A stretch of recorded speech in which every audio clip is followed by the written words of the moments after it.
Hi student, आज से हम लोग स्टार्ट करेंगे मॉडल पेपर और जो कि बिहार बोर्ड के लिए काफी इंपॉर्टेंट होता है मॉडल पेपर। समझ तो देखिएगा कि मॉडल पेपर का जितने भी ऑब्जेक्टिव हैं तो इन सारे ऑब्जेक्टिव को हम कवर करेंगे, यानी जितने भी चैप्टर का ऑब्जेक्टिव है, टोटल 16 चैप्टर्स दिया हुआ है। ये टोटल 16 चैप्टर का ऑब्जेक्टिव हम लोग कवर करेंगे पार्ट बाय पार्ट। समझ गए ना? और ये जितने भी ऑब्जेक्टिव अगर आप करके जाते हो एग्जाम में तो आपको गारंटी है कि 50 में 50 मार्क्स जरूर मिलेगा। ऑब्जेक्टिव का जो 50 मार्क होता है उसमें 50 मार्क आपको जरूर मिलेगा, इस बात की गारंटी है।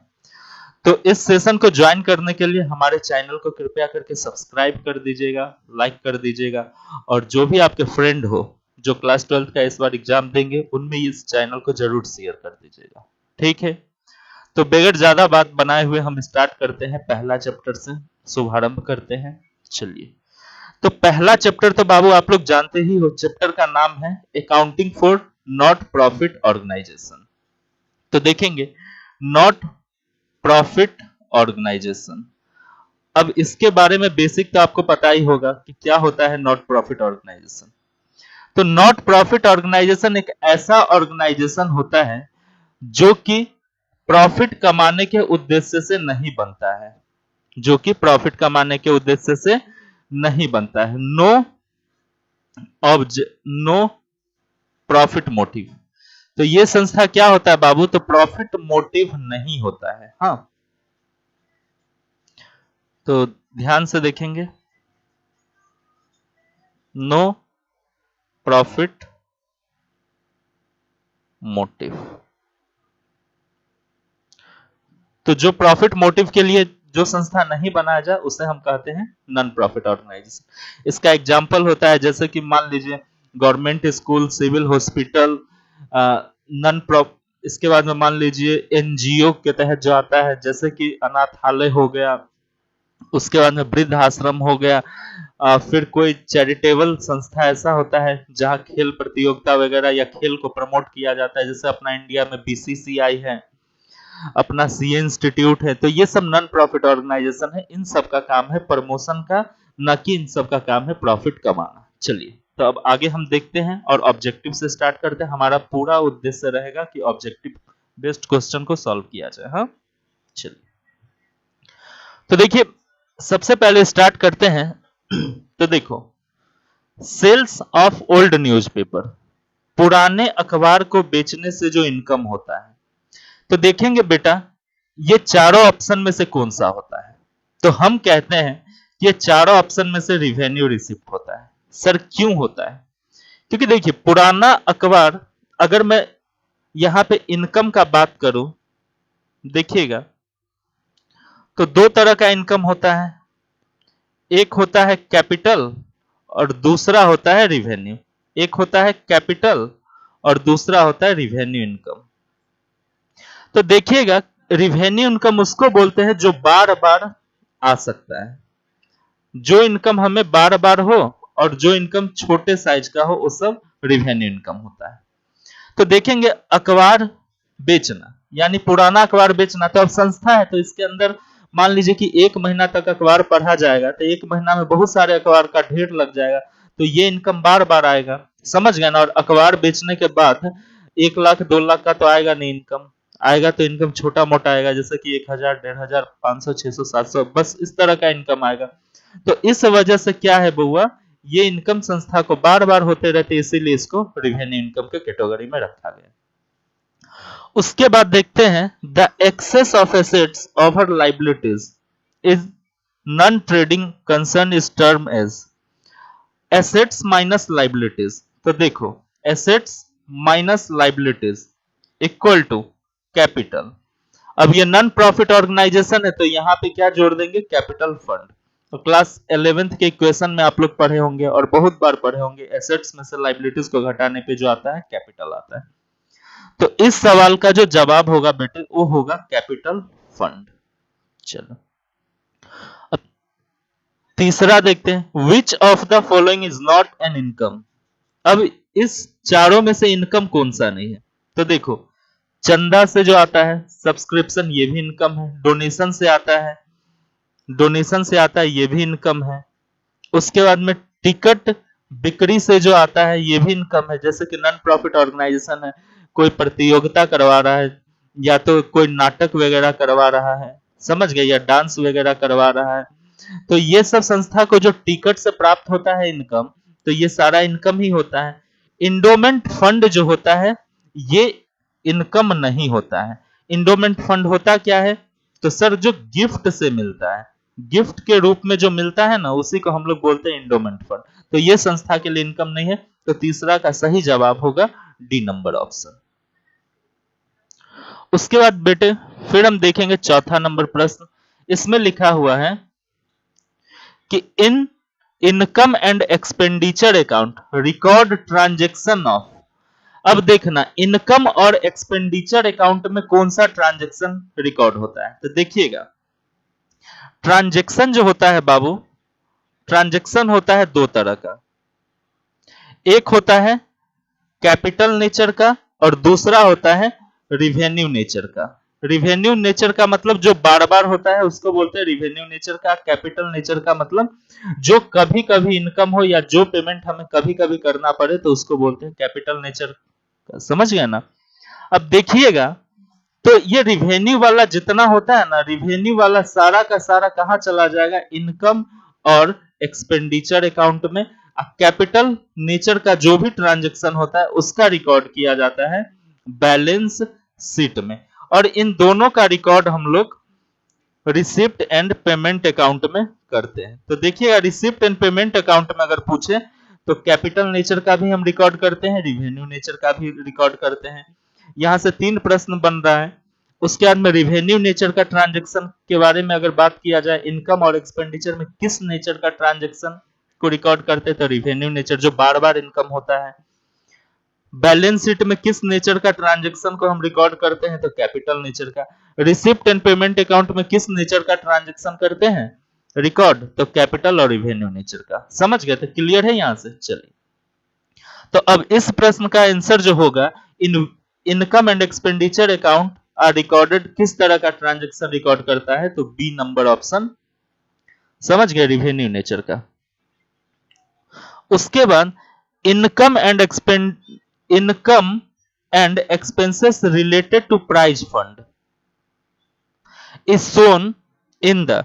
अब प्राइज फंड से संबंधित इनकम और एक्सपेंस को कहां दिखाया जाएगा, तो इसको दिखाया जाएगा बाबू कहां पे, तो ध्यान दीजिएगा liabilities side of balance sheet. अब क्यों, क्योंकि देखो ये होता है बैलेंस शीट, और बैलेंस शीट में बेटे जो भी स्पेशल नेचर का डोनेशन आता है, अब ये डोनेशन जो आया होगा प्राइज फंड एक लाइबिलिटीज होता है संस्था के लिए। तो देखो प्राइज फंड, अब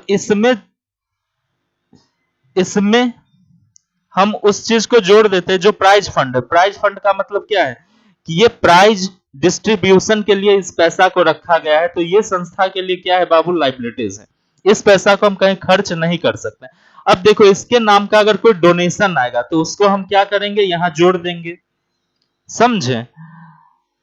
और अगर इसके नाम का कोई खर्चा है, प्राइज डिस्ट्रीब्यूशन अगर किया जाता है तो प्राइज का ही खर्चा है ना, प्राइज डिस्ट्रीब्यूशन का ही खर्चा है ना, तो उस खर्चा को हम यहां से क्या करेंगे, एक्सपेंस जो भी होगा, प्राइज को बांटने में जो भी खर्चा किया जाएगा उन सारे खर्चा को हम यहां से माइनस कर देंगे। तो प्राइज फंड क्या होता है, एक प्रकार से बिजनेस के लिए लाइबिलिटीज होता है। इसमें अगर इनकम बढ़ता है तो यहाँ पे जोड़ भी देते हैं, और यहाँ अगर खर्चा होता है तो यहाँ से माइनस भी कर देते हैं। तो इसीलिए इसको हम दिखाएंगे liability side of balance sheet. उसके बाद में फिर देखते हैं एक क्लब, ध्यान दीजिएगा कि subscription received by a club for cricket match के लिए अगर आता है तो उसको हम कहां दिखाते हैं, तो 1 मिनट। तो ये क्या होता है बाबू, ये होता है कैपिटल रिसिप्ट। क्यों होता है कैपिटल रिसिप्ट, तो जानो। अब थोड़ा सा हम इसको मिटा के तब आपको बताते हैं। तो देखिए, हाँ तो कैपिटल रिसिप्ट है। अब क्यों है कैपिटल रिसिप्ट, तो देखिए अब कोई भी डोनेशन अगर आपको मिले, डोनेशन अगर टर्म एंड कंडीशन के साथ मिले, तो देखो टर्म एंड कंडीशन के साथ डोनेशन प्राप्त हो, एक हो without term and condition, without term and condition के साथ प्राप्त हो। हाँ, तो देखो टर्म एंड कंडीशन का मतलब क्या होता है कि हम आपको जो भी डोनेशन मिला है उसमें एक काम लगा होगा, जैसे कि मैच करवाने के लिए डोनेशन मिला है, उसके बाद में मान लेते हैं कि बिल्डिंग बनवाने के लिए डोनेशन मिला है, हाँ मंदिर है तो मंदिर में मान लेते कूलर लगवाने के लिए डोनेशन मिला है, घंटी खरीदने के लिए डोनेशन। तो अगर टर्म एंड कंडीशन के साथ कोई सब्सक्रिप्शन या डोनेशन मिले तो उसको बोलते हैं स्पेशल डोनेशन। क्या बोलते हैं? Special donation. और स्पेशल डोनेशन को हम लोग कहां दिखाते हैं? तो ध्यान दीजिएगा, स्पेशल डोनेशन को शो करते हैं हम लोग बैलेंस शीट में। और जो डोनेशन मिलता है विदाउट टर्म एंड कंडीशन, जो किसी संस्था को मिला और उसमें किसी भी प्रकार का कोई काम नहीं लगा हुआ है, इस डोनेशन से आप संस्था में जो मन हो वो काम कर सकते हो, तो इसको बोलते हैं जनरल डोनेशन। कौन सा डोनेशन बाबू? General donation. अब जनरल डोनेशन को कहां दिखाते हैं? तो ध्यान दीजिएगा, जनरल डोनेशन को दिखाते हैं इनकम और एक्सपेंडिचर अकाउंट में, इनकम और एक्सपेंडिचर अकाउंट में। स्पेशल डोनेशन कौन सा रिसिप्ट होता है? कभी कभी ये भी पूछ देगा कि कौन सा रिसिप्ट होता है, तो कैपिटल रिसिप्ट। कौन सा? Capital receipt. यानी अगर आपको दे दे क्वेश्चन कि डोनेशन फॉर बिल्डिंग किस रिसिप्ट, डोनेशन फॉर बिल्डिंग किस तरह का रिसिप्ट है, तो कैपिटल रिसिप्ट है। हाँ, अगर आपको सीधा दे दे कि डोनेशन मिला है और इसमें कोई काम वाम नहीं लगा है, डोनेशन सीधा मिला है, जनरल नेचर का है, तो ये हो जाएगा रिवेन्यू रिसिप्ट। तो कृपया करके इस चीज को नोट कर लेंगे। हाँ, तो उस हिसाब से ये हो गया कैपिटल रिसिप्ट। अब देखो outstanding subscription are shown in the, अगर कोई चंदा करेंट ईयर का है, करेंट ईयर का बाकी है, तो वो संस्था के लिए क्या है? एसेट्स है। समझ गए ना? क्योंकि ये कैश अभी आना बाकी है तो ये एसेट्स है। उसके बाद income and expenditure account is prepared by, तो इनकम और एक्सपेंडिचर अकाउंट कौन बनाएगा बाबू? तो नॉन प्रॉफिट ऑर्गेनाइजेशन, यानी non governmental organisation, non profit organisation होता है। एनजीओ किसके अंदर चलता है बाबू? तो एनपीओ के अंदर चलता है, नॉन प्रॉफिट ऑर्गेनाइजेशन है ये। हाँ, अगर प्रॉफिट ऑर्गेनाइजेशन होता तो क्या बनाता? प्रॉफिट एंड लॉस अकाउंट्स बनाता, इनकम एंड एक्सपेंडिचर के जगह प्रॉफिट एंड लॉस अकाउंट्स बनाता। लेकिन ये नॉन प्रॉफिट ऑर्गेनाइजेशन है तो नॉन प्रॉफिट ऑर्गेनाइजेशन बनाएगा इनकम एंड एक्सपेंडिचर। अगला प्रश्न देखते हैं, receipt and payment account are generally indicate, receipt and payment account में जितना भी टोटल कैश रिसिप्ट होता है और टोटल कैश पेमेंट होता है उसको हम लोग शो करते हैं, तो इसीलिए इसका ऑप्शन होगा cash balance. Receipt and payment account कौन सा अकाउंट को शो करता है? कैश बैलेंस को शो करता है। फिर देखते हैं अगला प्रश्न। देखिए अब अगला प्रश्न क्या है बाबू, तो ध्यान से देखेंगे। तो ये हो गया। हाँ, life membership fees are recorded. अब लाइफ टाइम अगर किसी संस्था का हम मेंबर बनेंगे तो वन टाइम फीस देंगे, तो वन टाइम अगर कोई इनकम रिसिप्ट होता है तो वो क्या होगा? लाइबिलिटीज होगा। हम आपको क्या बताएं हैं कि जो इनकम बार बार नहीं आता है वो कैपिटल नेचर का होता है, और कैपिटल नेचर का जो इनकम होगा उसको हम बैलेंस शीट के लाइबिलिटी साइड में दिखाएंगे। समझ गए? तो लाइफ मेंबरशिप फीस बार बार नहीं मिलता है, लाइफ टाइम में एक ही बार हम पे करते हैं, किसी संस्था का मेंबर बनते हैं तो ये लाइबिलिटीज होगा। हाँ, उसके बाद में देखेंगे बाबू receipt and payment account is a. अब रिसिप्ट एंड पेमेंट अकाउंट किस चीज को डील करता है? कैश को डील करता है। अब कैश को जो डील करेगा तो कैश क्या होता है? एसेट होता है, और जो एसेट्स को डील करता है वो कौन सा अकाउंट कहलाता है? Real account. तो रिसिप्ट एंड पेमेंट अकाउंट इनमें से कौन सा खाता होगा? तो रियल अकाउंट होगा। समझ में? Income and expenditure account, income and expenditure account में देखो जो खाता इनकम और एक्सपेंसेस को रिकॉर्ड करता है उसको क्या बोलते हैं? Nominal account, nominal account. Class 11th में नॉमिनल अकाउंट था। नॉमिनल अकाउंट का क्या डेफिनेशन है कि nominal account are those account which recorded income और एक्सपेंस। जो इनकम और एक्सपेंस को रिकॉर्ड करता है उसको बोलते हैं नॉमिनल अकाउंट। तो इनकम एक्सपेंडिचर अकाउंट में संस्था का इनकम और एक्सपेंस रिकॉर्ड होता है, तो इसीलिए उसको हम लोग बोलेंगे नॉमिनल अकाउंट। चलिए फिर देखते हैं अगला क्वेश्चन। चलो अब 13 नंबर प्रश्न देखते हैं। लेजिसी। लेगेसी का मतलब क्या होता है बाबू? वसीयत। किसी के वसीयत से अगर पैसा आता है, बौनी वसीयत। हाँ, एक मिनट। तो देखेंगे लेगेसी का मतलब होता है बेटे वसीयत। वसीयत का मतलब होता है किसी के संपत्ति से। अगर कोई बंदा मरने वाला है या कोई ज्यादा अमीर है तो अपने संपत्ति का कुछ पोर्शन दान कर देता है। तो अब देखो, इस तरह का इनकम संस्था को क्या बार बार मिलता है? हमेशा कोई ना कोई मिल जाता है ऐसा बंदा जो संस्था को दान में देता होगा अपना संपत्ति? नहीं ना, नहीं देता है। तो इसीलिए लेगेसी क्या हो जाता है? कैपिटल रिसिप्ट हो जाता है। जो इनकम बार बार नहीं मिले वो कैपिटल रिसिप्ट होता है। कैपिटल रिसिप्ट को कहां दिखाते हैं? लाइबिलिटीज में दिखाते हैं। तो इसीलिए ये संस्था के लिए लाइबिलिटीज होता है। तो लेगेसी से आने वाला इनकम क्या होता है? संस्था के लिए लाइबिलिटीज होता है। Life time membership fees of non profit organisation is treated as, ये पहले भी आया था प्रश्न, capital receipt. For a non trading concern honorarium. Honorarium का मतलब क्या होता है? देखो, ऑनोरेरियम का मतलब होता है कि जो भी उच्च अधिकारी होते हैं, जैसे संस्था के सेक्रेटरी होते हैं या कोई उच्च अधिकारी होते हैं, तो उनको जो पे किया जाता है, उनको बुला करके जो संस्था में उनके द्वारा जो लेक्चर वगैरह दिवाया जाता है, उसके बदला उन्हें फी दिया जाता है। तो इस तरह के फी को हम क्या बोलते हैं बाबू? रिवेन्यू नेचर का फी, क्योंकि इस तरह का अक्सर चलते रहता है। तो नॉन ट्रेडिंग ऑर्गेनाइजेशन में अगर कोई ऑनोरेरियम पेड होता है, पेड का मतलब पेमेंट करना, तो ये क्या माना जाएगा? ये खर्चा माना जाएगा, एन एक्सपेंस माना जाएगा। समझ में आया ना? उसके बाद देखेंगे फिर इंट्रांस फी। संस्था में कोई एडमिशन अगर लेता है, unless otherwise stated is treated as. Entrance fee कोई देता है, मान लीजिए कि किसी स्कूल है, कोई स्कूल है, कोई स्कूल में बच्चा एडमिशन करवाता है, कोई सरकारी स्कूल है जिसमें बच्चा एडमिशन करवाता है, तो एडमिशन की प्रक्रिया तो चलते रहती है, प्रत्येक साल चलती है। तो ये इनकम तो बार बार आते रहता है। तो जो इनकम बार बार आता है उसको हम बोलते हैं रिवेन्यू नेचर का। तो ये रिवेन्यू इनकम कहलाएगा। अगर ये इनकम कभी कभी आता तो लाइबिलिटीज कहलाता। लेकिन इंट्रांस फीस ऐसा तो है ही नहीं। अगर कोई संस्था आप खोले हो तो उसमें तो एडमिशन की प्रक्रिया हमेशा चलती रहेगी।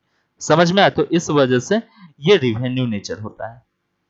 उसके बाद देखते हैं excess of income over expenditure. तो यहां देखिएगा, excess of income over expenditure is known as surplus. Notes लिख लीजिएगा। तो देखिएगा, जब यहां देखना इनकम बड़ा होगा एक्सपेंस से तो क्या कहलाएगा? ध्यान देना, इनकम बड़ा होगा एक्सपेंस से तो कहलाएगा सरप्लस। और जब इनकम छोटा होगा एक्सपेंस से, खर्चा से, तो ये कहलाएगा डेफिसिएट। समझे? देखिए, प्रॉफिट ऑर्गेनाइजेशन में इसी को बोला जाता है प्रॉफिट, और प्रॉफिट ऑर्गेनाइजेशन में इसी को बोला जाता है लॉस। समझ में? तो जब इनकम ज्यादा है खर्चा से तो सरप्लस, और जब इनकम कम है खर्चा से तो डेफिसिएट। तो यहां क्या पूछ रहा है? एक्सेस ऑफ इनकम, इनकम ज्यादा है खर्चा से तो सरप्लस। उसके बाद देखो, नॉन प्रॉफिट ऑर्गेनाइजेशन प्रिपेयर। अच्छा, नॉन प्रॉफिट ऑर्गेनाइजेशन जो होता है ना बाबू, ये देखो कौन कौन से खाता बनाते हैं। एक तो बनाता है receipt and payment account.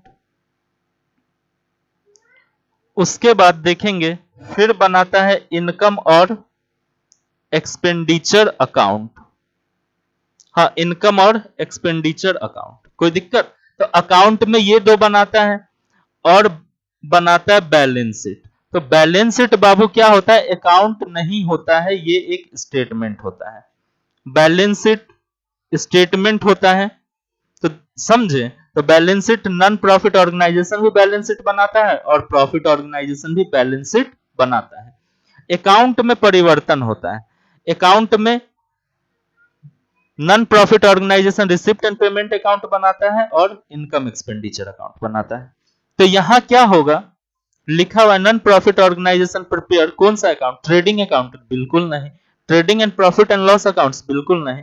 Income and expenditure account बनाता है। देखो रिसिप्ट एंड पेमेंट अकाउंट रहता है तो ये भी ऑप्शन सही था, नहीं है तो इनकम एंड एक्सपेंडिचर है तो ये ऑप्शन सही हो जाएगा।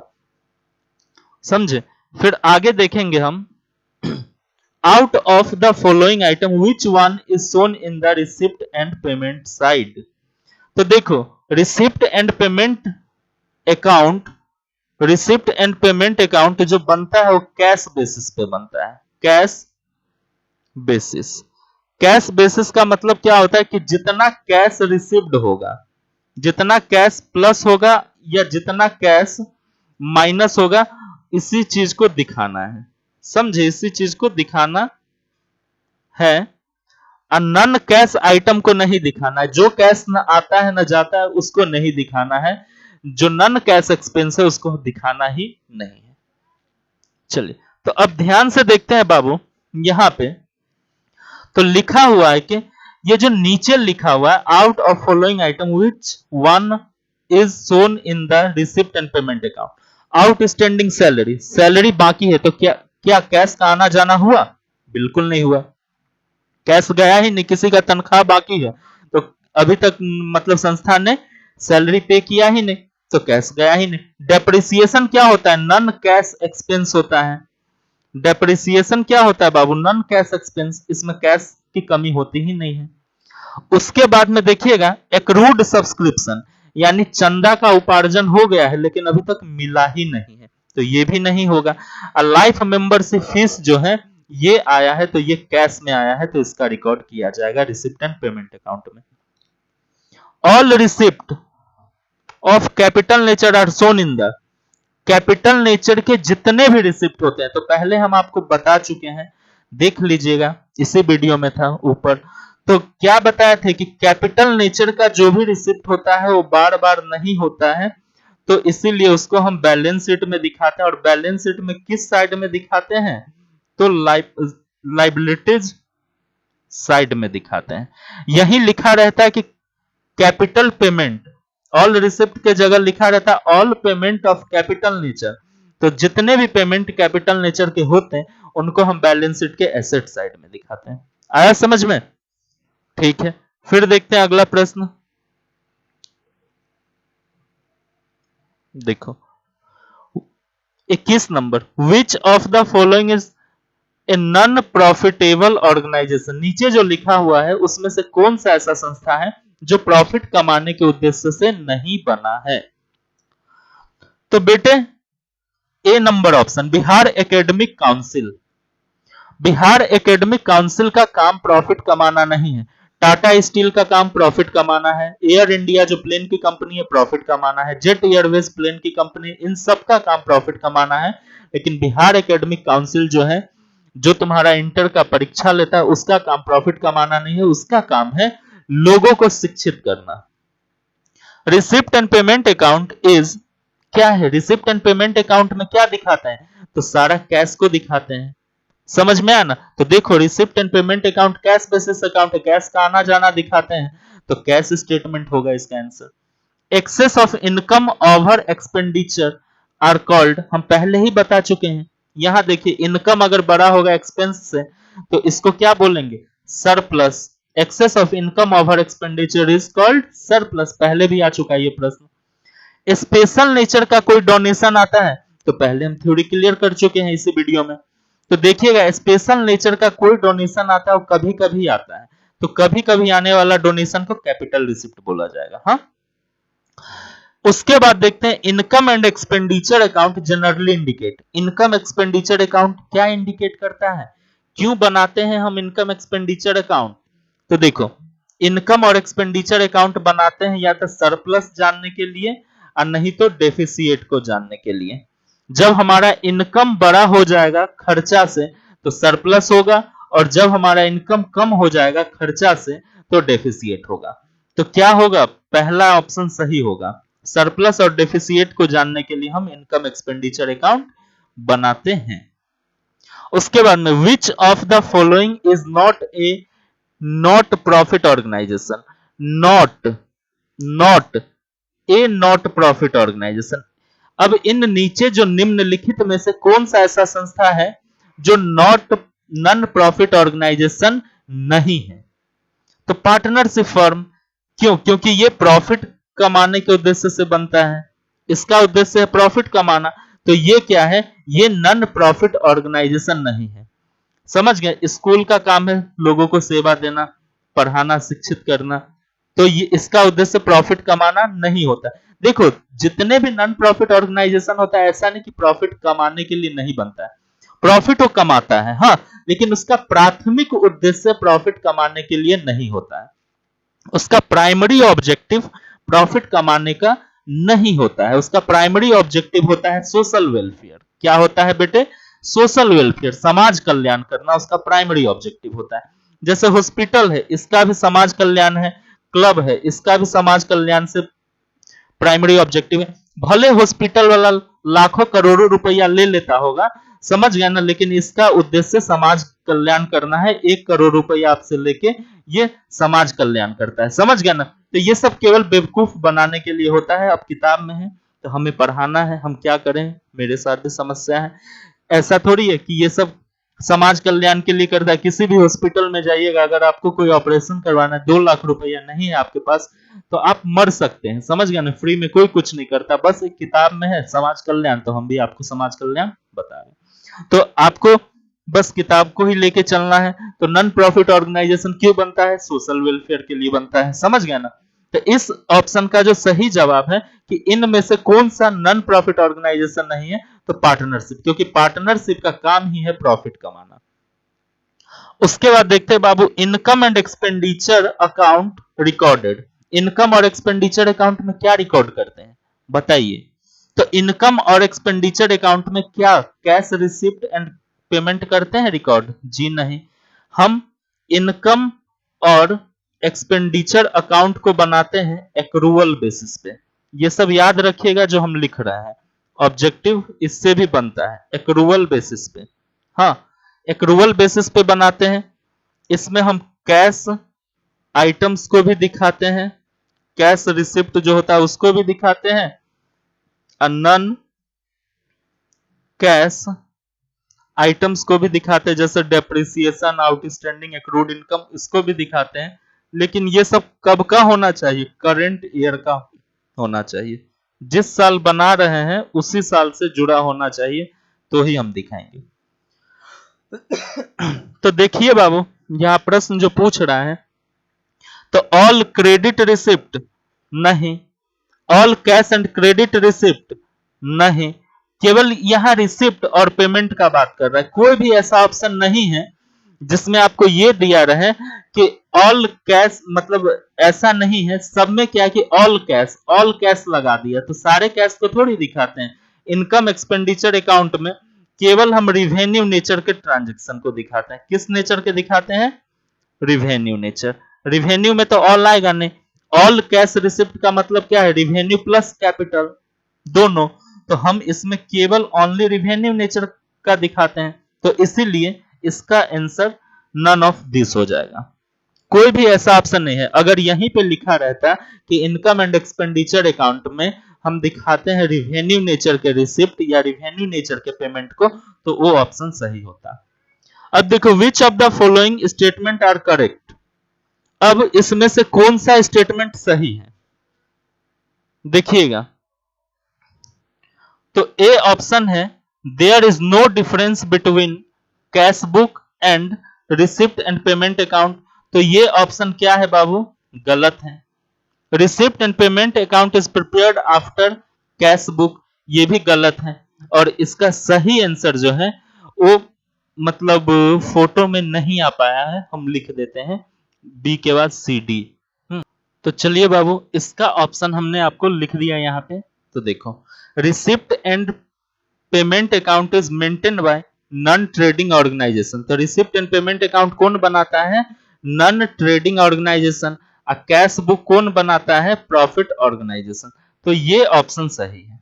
समझ गए? यहां पूछ रहा है कि कौन सा ऑप्शन सही है, तो ये ऑप्शन सही है। अब देखिएगा, कैश बुक एनपीओ बनाता है, cash book NPO non profit organisation बनाता है, लेकिन इसी कैश बुक को हम लोग रिसिप्ट एंड पेमेंट अकाउंट के नाम से जानते हैं।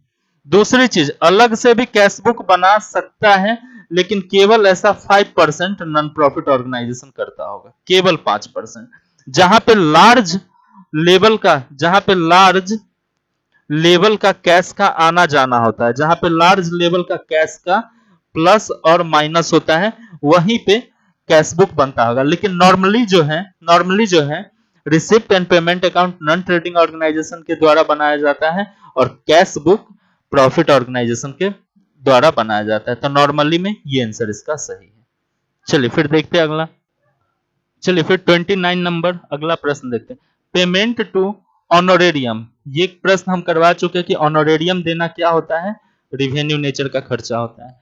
The main objective of non profit organisation, non profit organisation का मेन ऑब्जेक्टिव भी बाबू आपको बताए हैं हम कि समाज को कल्याण करना, टू सर्व द सोसाइटी होता है। प्रॉफिट कमाना होता है लेकिन मेन नहीं होता है, समझ गए ना? तो समाज को कल्याण करना इसका मेन ऑब्जेक्टिव होता है। उसके बाद विच sequence is correct and appropriate, तो कौन सा सीक्वेंस करेक्ट है? तो देखो, हम बताए थे कि 5% संस्था कैश बुक भी बनाता है, non profit organisation.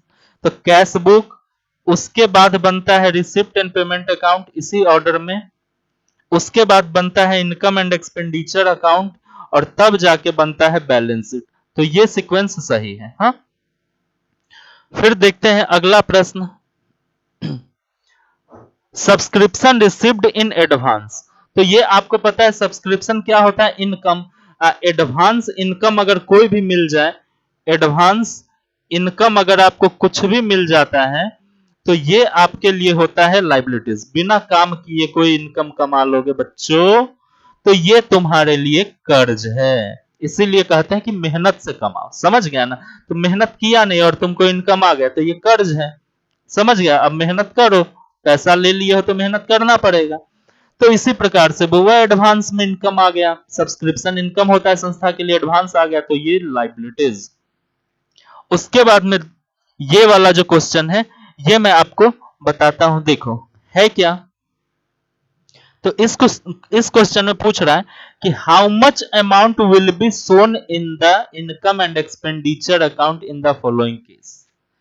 Income expenditure account में कितना अमाउंट जाएगा? तो इनकम एक्सपेंडिचर अकाउंट में क्रेडिटर का अमाउंट है, ये ओपनिंग बैलेंस है क्रेडिटर का, और ये क्लोजिंग बैलेंस है क्रेडिटर का। उसके बाद स्टॉक का ये ओपनिंग बैलेंस है, 149 को है, ये क्लोजिंग बैलेंस है, समझ गया ना? तो ध्यान दीजिएगा, सॉरी, ये ओपनिंग बैलेंस है आपका क्रेडिटर का, और ये ओपनिंग बैलेंस है स्टॉक का, ये क्लोजिंग बैलेंस है क्रेडिटर का, और ये क्लोजिंग बैलेंस है स्टॉक का। फिर लिखा हुआ है कि 9/10 में हमने 60,000 रुपया का पेमेंट किया है स्टेशनरी के लिए। तो बताइए कितना अमाउंट जाएगा इनकम एक्सपेंडिचर अकाउंट?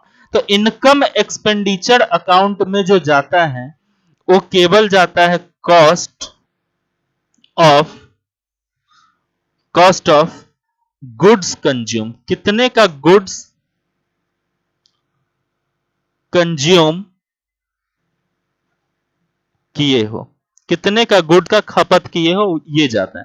तो देखो, cost of good consume just like cost of good sold, जो हम लोग पढ़ते थे वही है। तो कॉस्ट ऑफ गुड सोल्ड बराबर फॉर्मूला क्या होता है? ओपनिंग स्टॉक, ध्यान देना है, ओपनिंग स्टॉक प्लस जो भी हमने परचेज करा है, परचेजेस, उसके बाद क्या होता है बाबू? माइनस क्लोजिंग स्टॉक,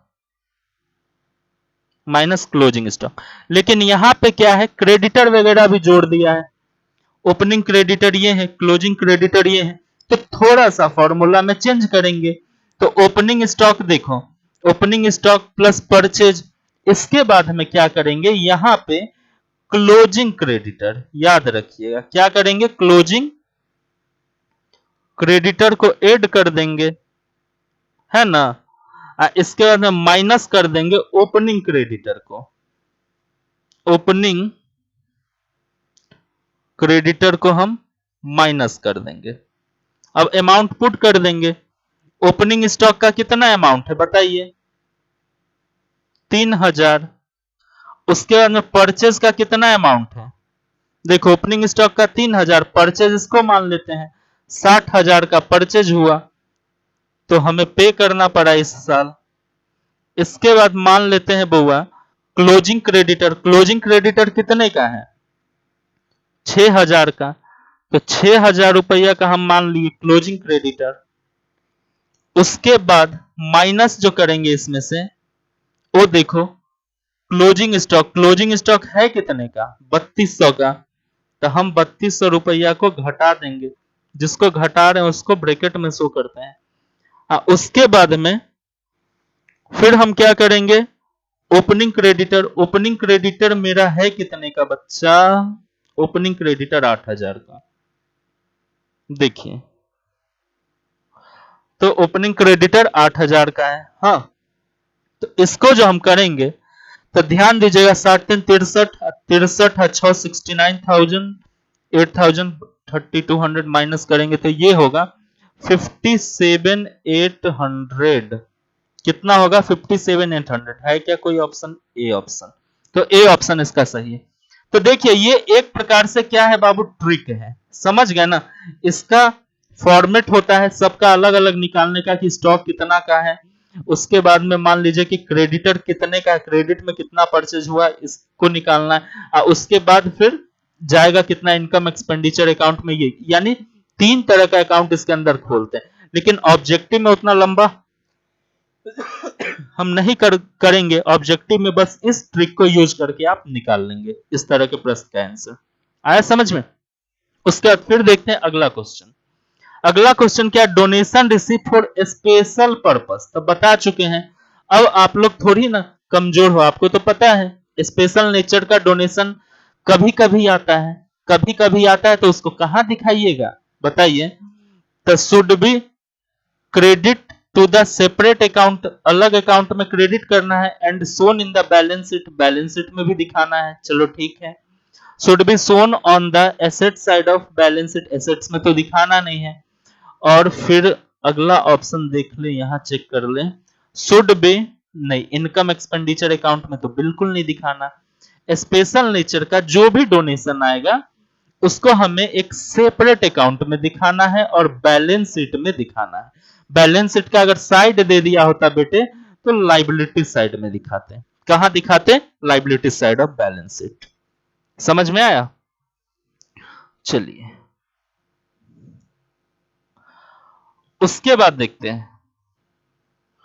फिर से देखिए, capital fund is calculated, capital fund, तो कैपिटल बराबर क्या होता है, एसेट्स माइनस लाइबिलिटीज। इसको निकालने के लिए एसेट्स में से लाइबिलिटीज को घटाते हैं तो आ जाता है कैपिटल फंड।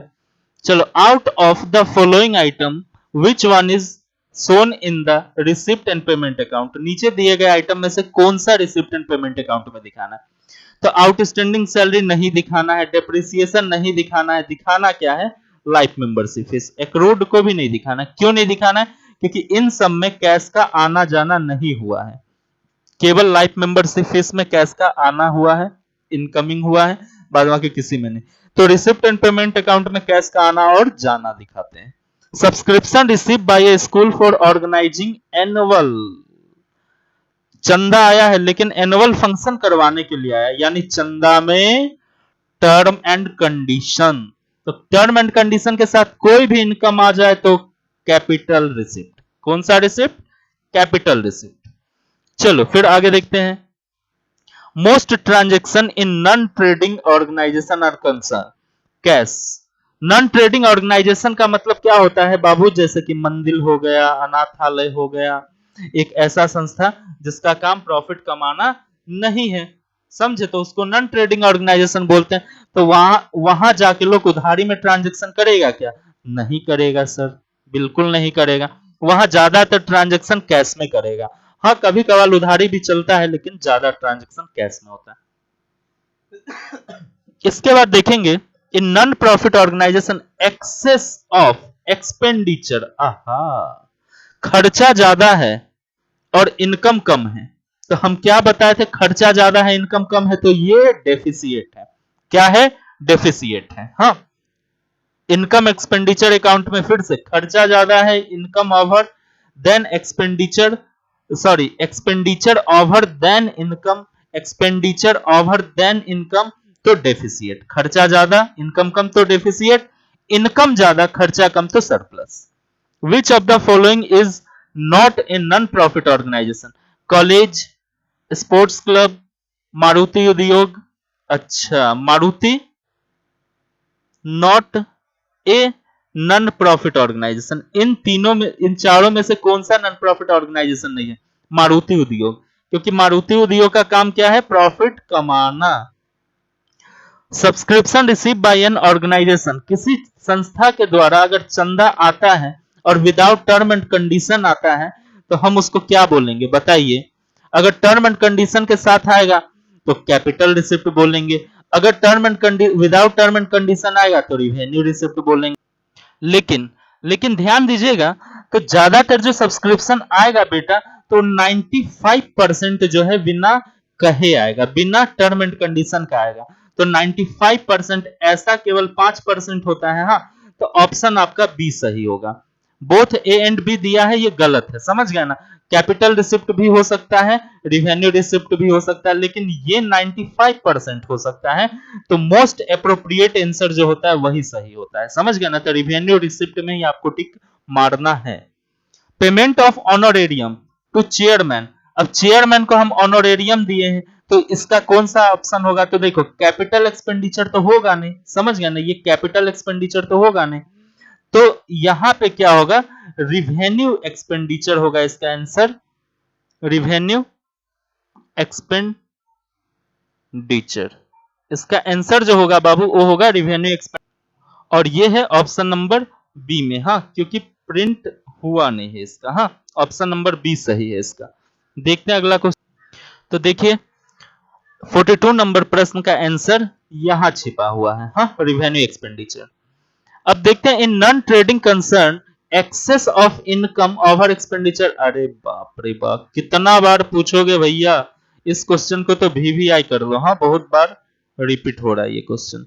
तो नॉन प्रॉफिट ऑर्गेनाइजेशन में नॉन ट्रेडिंग कंसर्न यानी नॉन प्रॉफिट ऑर्गेनाइजेशन ही है। Excess of income over expenditure, income बड़ा होगा एक्सपेंडिचर से तो बोलेंगे सरप्लस। हाँ, ये तो याद हो गया होगा आप लोग को।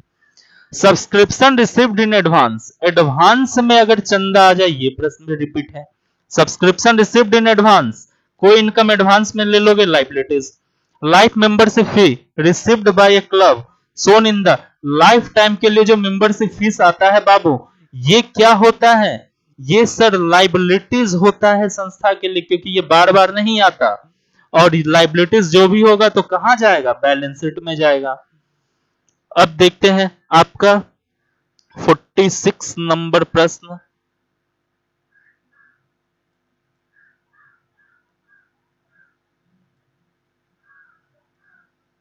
चलो, तो 46 नंबर प्रश्न देखना, receipt and payment account is A summary of, ये क्वेश्चन भी रिपीट है।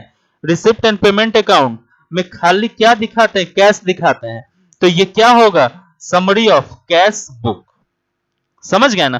तो इस तरह से आपका इनकम एंड एक्सपेंडिचर अकाउंट का सारे एमसीक्यू हो गए खत्म। अगर वीडियो पसंद आया होगा तो लाइक कर दीजिएगा, चैनल को सब्सक्राइब कर दीजिएगा, और ज्यादा पसंद आया होगा तो अपने फ्रेंड में भी शेयर कर दीजिएगा।